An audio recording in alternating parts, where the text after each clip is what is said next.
It's happy to be here. Just before I start, though, I just need to put a trigger warning out.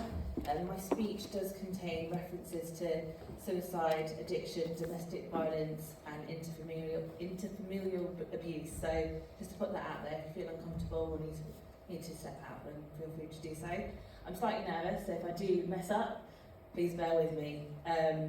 So, good afternoon. My name's Annie McGuiter, and I'm a survivor of child sexual abuse. When I say that, many people think they understand what it means.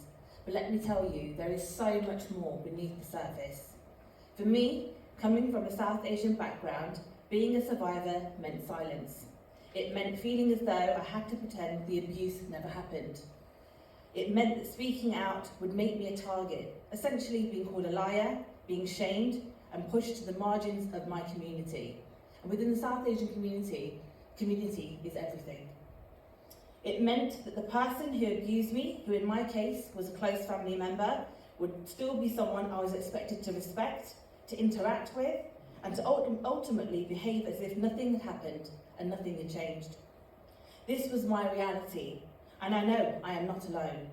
Survivors like me exist in every community, and we face the same cycle of shame, silence, and fear.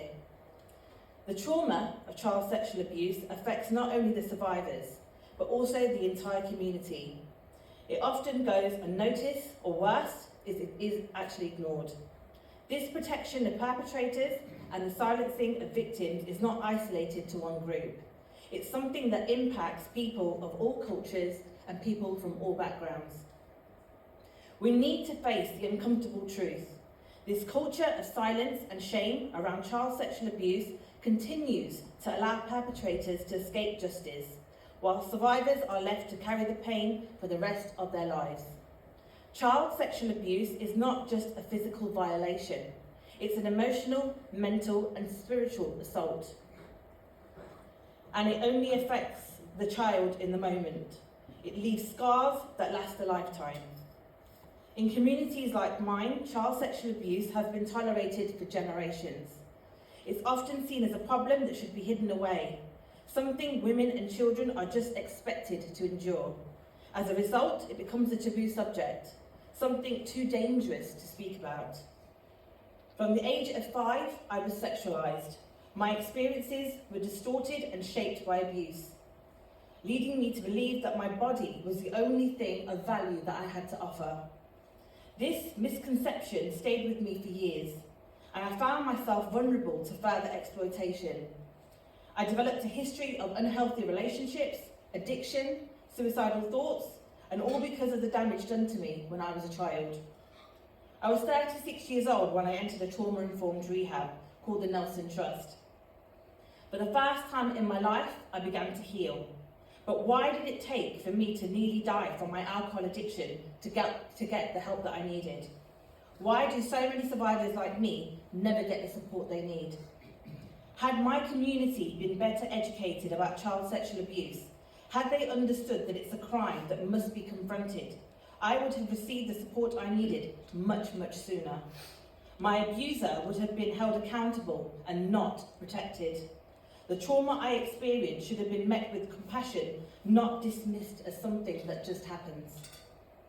When I disclosed the abuse, my mother took me to see the doctor and the police were involved, but my family pressured me not to pursue the case, which led to severe mental health problems. I was only 13, and yet despite that, the police involvement, the system failed to recognise the barriers I was facing. At 13, I didn't have the language or understanding to fight for justice on my own. The police should have taken action regardless of my reluctance. The failure to understand cultural barriers, failures to see what I was saying wasn't just a personal decision, but one shaped by fear, was a missed opportunity for justice. This is why we need to change the way we approach child sexual abuse, especially in communities with deep-rooted cultural taboos. Education needs to be culturally competent and community-specific. We need to break down the stigma and educate everyone about the reality of child sexual abuse so that no child is left without a voice. Child sexual abuse should never be tolerated, and it must never be seen as a private matter. It is everyone's responsibility to ensure children are protected. When a child speaks up, they should be believed, supported, and the perpetrator should be held accountable. I still live with the impact of my abuse every day. The scars are not just physical, they are emotional, psychological, and they shape the way I experience the world. And too often, the perpetrators of such abuse go unpunished. There is also an issue of sentencing. How is it possible that a drug dealer can receive a harsher penalty than someone who has abused a child? How is this just? The lack of meaningful consequences for child sexual abuse sends the wrong message to survivors, perpetrators, and society at large. We also face the issue of limited support services for victims. Even when support is available, the waiting lists are so long, leaving survivors without any help when they need it the most. It's time to change. Child sexual abuse must be part of the curriculum in schools. It should be something we speak about openly, not something we shy away from.